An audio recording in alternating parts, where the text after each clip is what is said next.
The Invisible Child by Tove Jansson.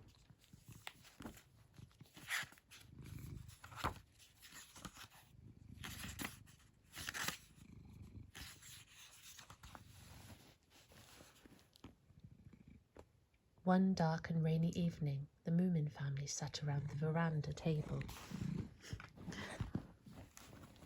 picking over the day's mushroom harvest.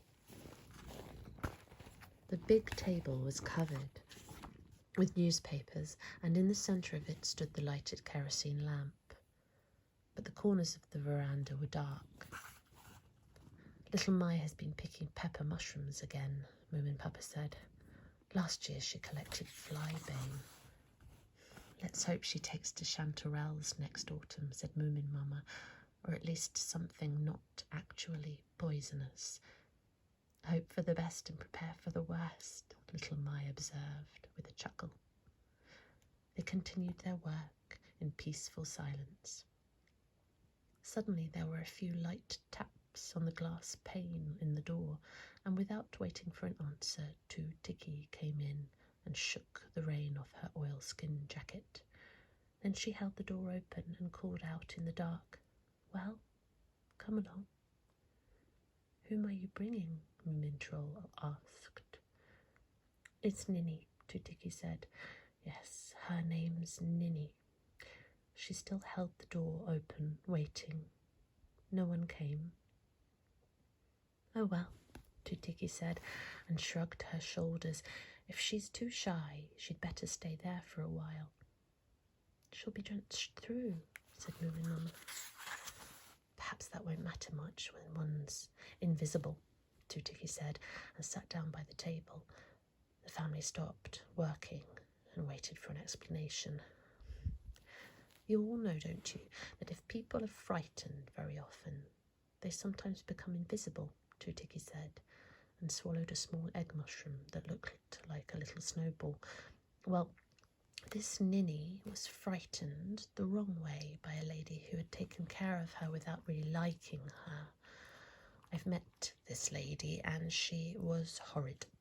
Not the angry sort, you know, which would have been understandable. No, she was the icily ironical kind." "What's ironical?" Moomin Troll asked.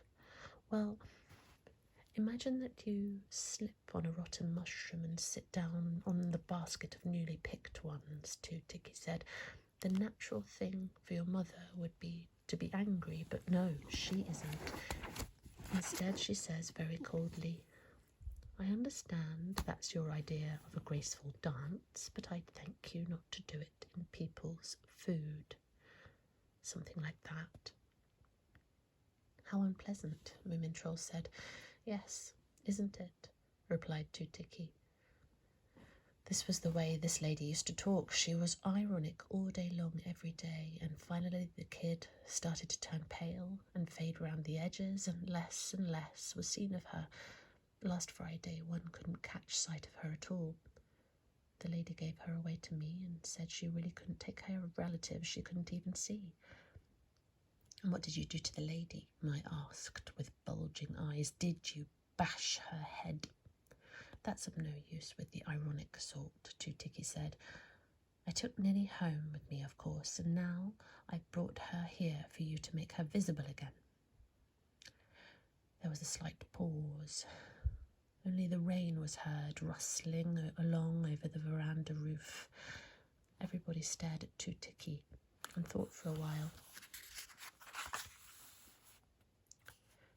"Does she talk?" Moomin Papa asked. "No, but the lady has hung a small silver bell around her neck so that one can hear her where she is." Tiki arose and opened the door again. "Ninny," she called out in the dark. The cool smell of autumn crept in from the garden, and a square of light threw itself on the wet grass. After a while, there was a slight tinkle outside, rather hesitantly. The sound came up the steps and stopped. A bit above the floor, a small silver bell was seen hanging in the air on a black ribbon. Ninny seemed to have a very thin neck.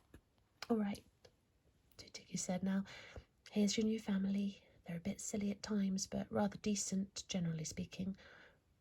Give the kid a chair, Moomin Papa said. Does she know how to pick mushrooms? I really don't know nothing about or at all about Ninny, Tutiki said. I've only brought her here and told you what I know. Now I have a few other things to attend to. Please look in someday, won't you, and let me know how you get along. Cheerio. When Tutiki had gone, the family sat quite silent, looking at the empty chair and the silver bell.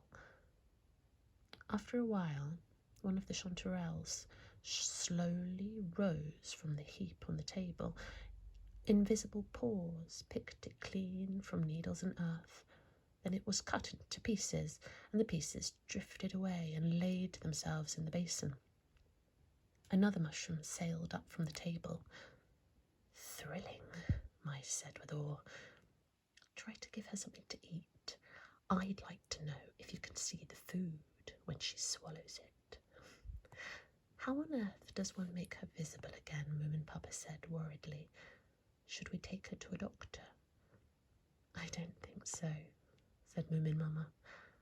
I believe she wants to be invisible for a while. Tutiki said she's shy, but better leave the kid alone until something turns up. And so it was decided. The eastern attic room happened to be unoccupied, so Moomin Mama made Ninny a bed there. The silver bell tinkled along after her upstairs and reminded Moomin Mama of the cat that once had lived with them. At the bedside, she laid out the apple, the glass of juice, and the 3 striped pieces of candy everybody in the house was given at bedtime. Then she lighted a candle and said, Now have a good sleep, Ninny. Sleep as late as you can. There'll be tea for you in the morning any time you want, and if you happen to get a funny feeling or if you want anything, just come downstairs and tinkle. Moomin Mama saw the quilt raise itself to form a very small mound. A dent appeared in the pillow. She went downstairs again to her own room and started looking through her granny's old notes about infallible household remedies, evil eye, melancholy, cold snow. There didn't seem to be anything suitable. Yes, there was. Towards the end of the notebook, she found a few lines written down at the time when Granny's hand was already rather shaky. If people start getting misty and difficult to see. Good. Moomin Mama read the recipe, which was rather complicated, and started at once to mix the medicine for little Ninny. The bell came tinkling downstairs one step at a time, with a small pause between each step.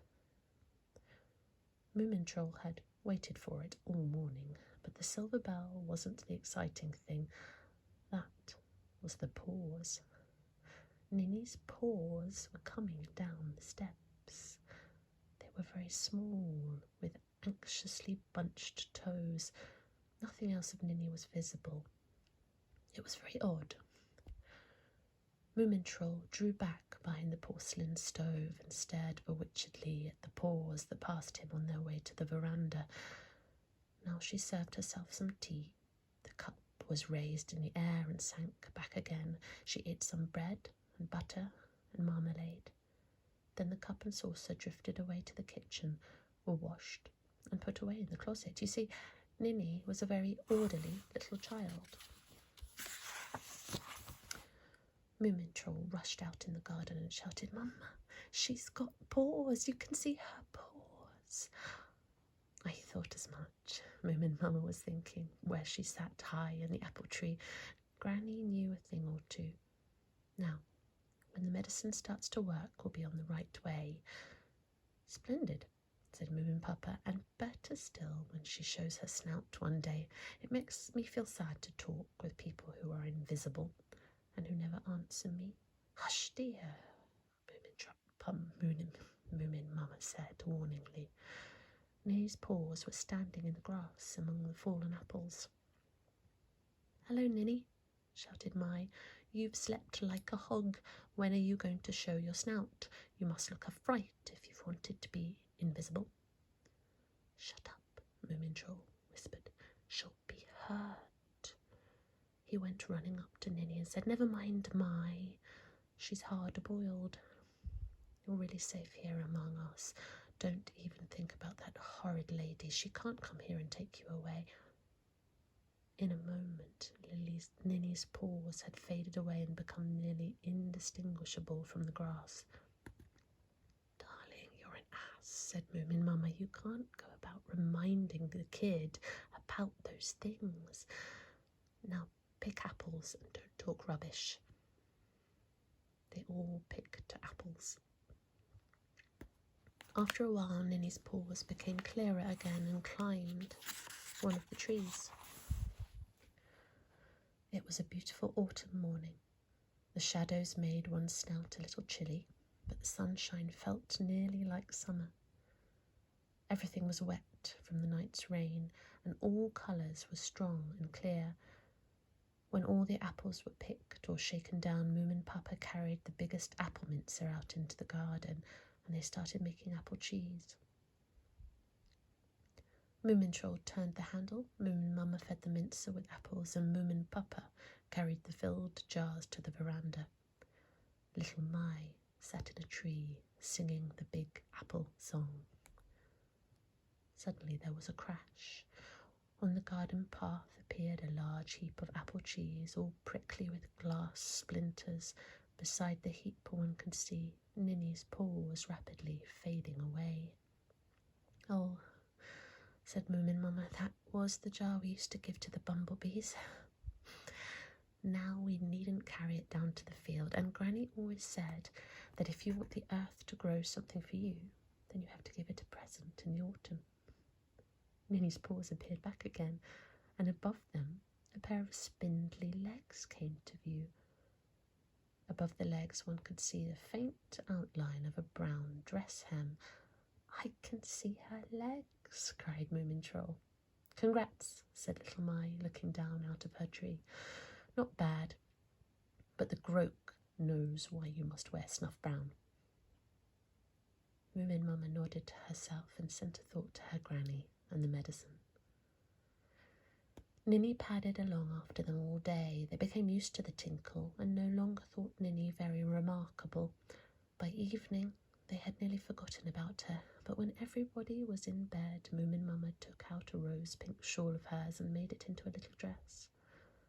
When it was ready, she carried it upstairs to the eastern attic room and cautiously laid it out on a chair.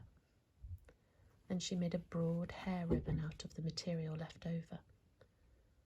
Moomin Mama was enjoying herself tremendously. It was exactly like sewing dolls' clothes again, and the funny thing was that one didn't know if the doll had yellow or black hair. The following day, Ninny had her dress on. She was visible up to her neck, and when she came down to morning tea, she bobbed and piped, "Thank you ever so much." The family felt very embarrassed, and no one found anything to say. Also, it was hard to know where to look when one talked to Ninny. Of course, one tried to look a bit above the bell where Ninny was supposed to have her eyes, but then very easily one found oneself staring at some of the visible things further down instead, and it gave one an impolite feeling. Moomin Papa cleared his throat. "We're happy to see," he started, "that we see more of Ninny today. The more we see, the happier we are." Little Mai gave a laugh and banged the table with her spoon. "Fine that you've started talking," she said. "Hope you have anything to say. Do you know any good games?" "No," Ninny piped, "but I've heard about games." Moomin Troll was delighted. He decided to teach Ninny all the games he knew. After coffee, all three of them went down to the river to play. Only Ninny turned out to be quite impossible. She bobbed and nodded and very seriously replied, "Quite, and how funny," and "Of course." But it was clear to all that she played only from politeness, and not to have any fun. Run, can't you?" Mai cried, or can't you even jump?" Ninny's thin legs dutifully ran and jumped.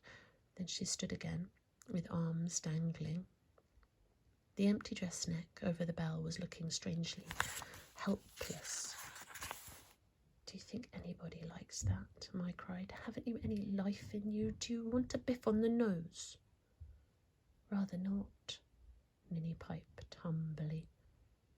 "She can't play," mumbled Moomin Troll. "She can't get angry," little Mai said. That's what's wrong with her. Listen, you." Mai continued and went close to Ninny with a menacing look.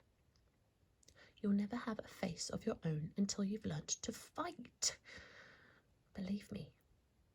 "Yes, of course," Ninny replied, cautiously backing away. There was no further turn for the better. At last they stopped trying to teach Ninny to play. She didn't like funny stories either. She never laughed at the right places. She never laughed at all, in fact. This had a depressing effect on the person who told the story, and she was left alone to herself. Days went by and Ninny was still without a face. They became accustomed to seeing her pink dress marching along behind Moomin Mama. As soon as Moomin Mama stopped, the silver bell also stopped, and when she continued her way, the bell began tinkling again.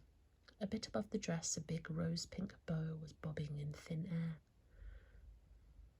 Moomin Mama continued to treat Ninny with Granny's medicine, but nothing further happened. So after some time, she stopped the treatment, thinking that many people had managed all right before without a head, and besides, perhaps Ninny wasn't very good-looking. Now, everyone could imagine for themselves what she looked like, which can often brighten up a relationship. One day the family went off through the wood down to the beach. They were going to pull the boat up for the winter.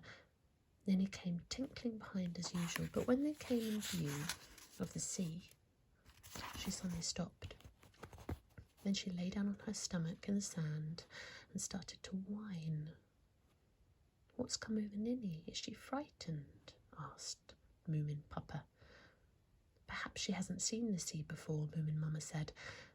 She stooped and exchanged a few whispering words with Ninny. Then she straightened up again and said, "No, it's the first time. Ninny thinks the sea's too big." "Of all the silly kids," little Mai started, but Moomin Mama gave her a severe look and said, "Don't be a silly kid yourself. Now let's pull the boat ashore." They went out on the landing stage to the bathing hut where Tutiki lived and knocked at the door. "Hello," Tutiki said. "How's the invisible child?" "There's only her snout left," Moomin Papa replied. "At the moment she's a bit startled, but it'll pass over. Can you lend us a hand with the boat?" "Certainly," Tutiki said. While the boat was being pulled ashore and turned keel upwards, Ninny had padded down to the water's edge and was standing immobile on the wet sand. They left her alone. Moomin Mama sat down on the landing stage and looked down into the water. "Dear me, how cold it looks," she said. And then she yawned a bit and added that nothing exciting had happened for weeks.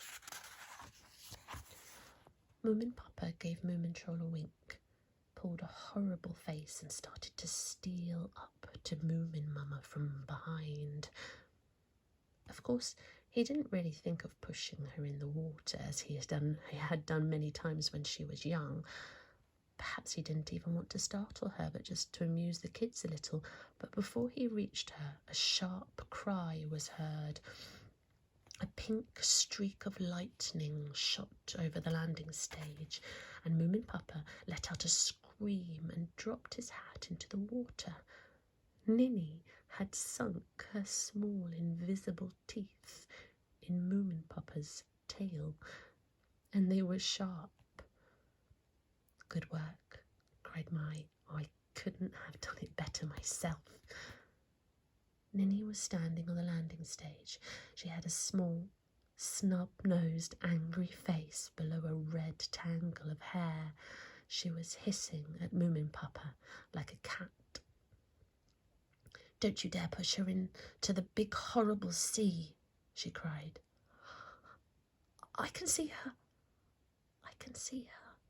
shouted Moomin Troll. "She's sweet, Sweet my eye, said Moomin Papa, inspecting his bitten tail. She's the silliest, nastiest, badly brought uppest child I've ever seen, with or without a head. He knelt down on the landing stage and tried to fish for his hat with a stick, and in some mysterious way he managed to tip himself over and tumbled in on his head. He came up at once, standing safely on the bottom with his snout above the water and his ears filled with mud. "Oh dear," Ninny was shouting. "Oh, how great! Oh, how funny!" The landing stage shook with her laughter. "I believe she's never laughed before," Tootikki said wonderingly. "You seem to have changed her. She's even worse than little Mai. But the main thing is that one can see her, of course." "It's all thanks to Granny," Moomin Mama said.